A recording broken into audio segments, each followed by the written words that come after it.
Finally गाइजहरु आज चाहिँ म तपाईहरुलाई कुखुराको मासु चाहिँ कसरी पकाउने भन्दा पनि म चाहिँ कसरी पकाउँछु भन्ने भिडियो लिएर चाहिँ म उपस्थित भइसकेको छु।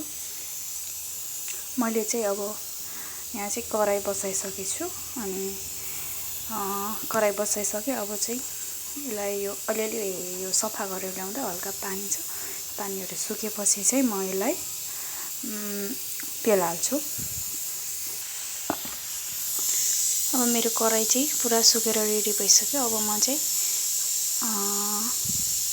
आवश्यकता अनुसार मैले चाहिँ यति नै तेल हाले किनकि मेरो मासु चाहिँ कमै छ नि त, त्यही भएर मैले यति नै तेल हालेको छु।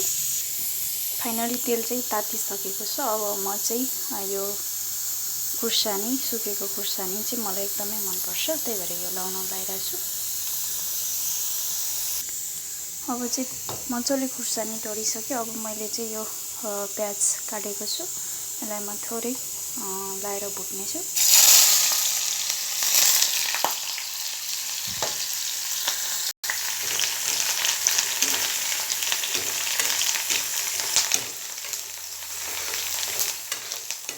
ग्यास चाहिँ ठुलो भएको कारणले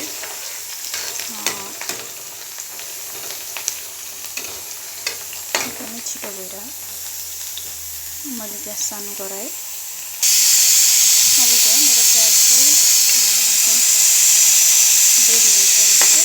अब चाहिँ म यसलाई मासु एड गर्छु। मासु चाहिँ यस्तो छ, मैले यो एड गर्छु।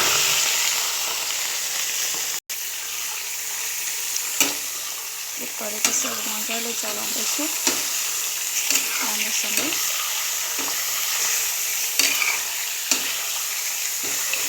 मिक्सहरू पनि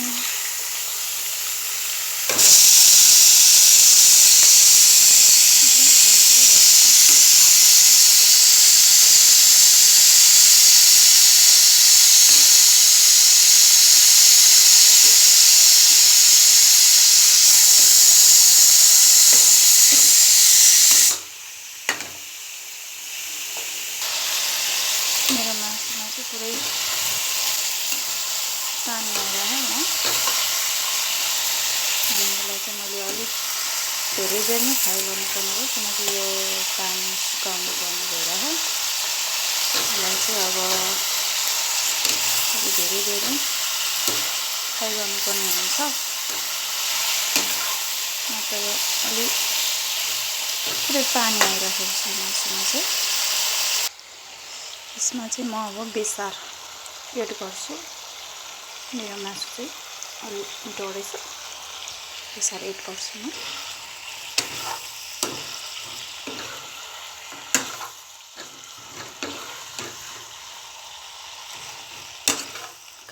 बेसार एड गरेर कलर आउँदैछ।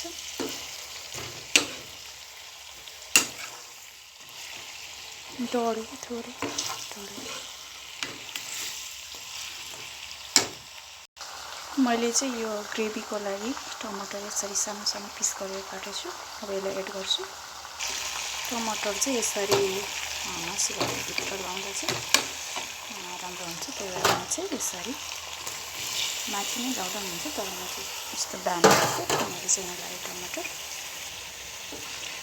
यसरी मासुले चाहिँ फेरि टमाटरलाई यसरी पुरेर गरिदिने अनि छिटो पाक्छ। यसरी गरिसकेपछि टमाटर तल रह्यो, मासु माथि आएपछि चाहिँ एकदम छिटो पाक्ने हुनाले मैले चाहिँ यसो गरेँ। अघि राखेको टमाटर चाहिँ मेरो एकदमै मजाले पाकिसक्यो। हेर्नुहोस् एकदम लटक्क भएर ग्रेभी बनेर रेडी भइरहेछ, पाकिसकेको छ। हामीसँग चाहिँ कलर छैन, त्यही भएर यस्तो भयो।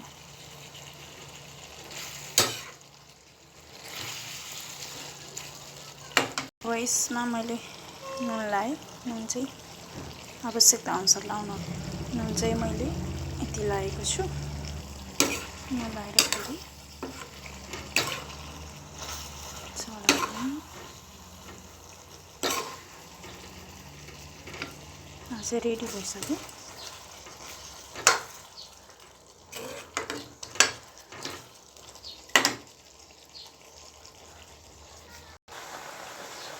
मैले चाहिँ यहाँ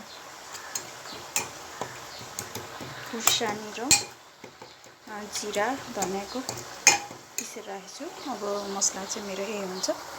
मलाई यो मिठो स्वाद पनि लाग्छ बजारको भन्दा। म चाहिँ एड गर्छु।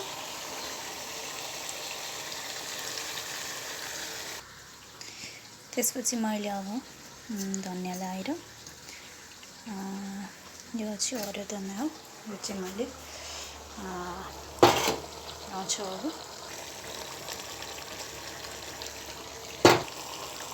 फाइनली मैले हरियो धनियाँ पनि लगाइसकेँ। यसलाई थोरै चलाइदिन्छु। म चाहिँ आज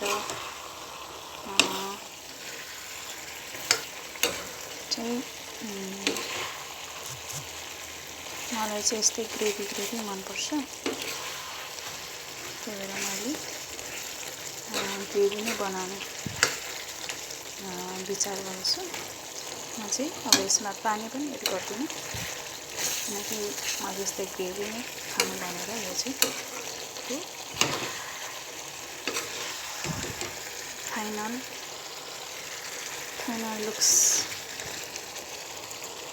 फाइनलमा चाहिँ मेरो मासुको रेसिपी चाहिँ यस्तो हुन गयो है गाइजहरु। यो कालो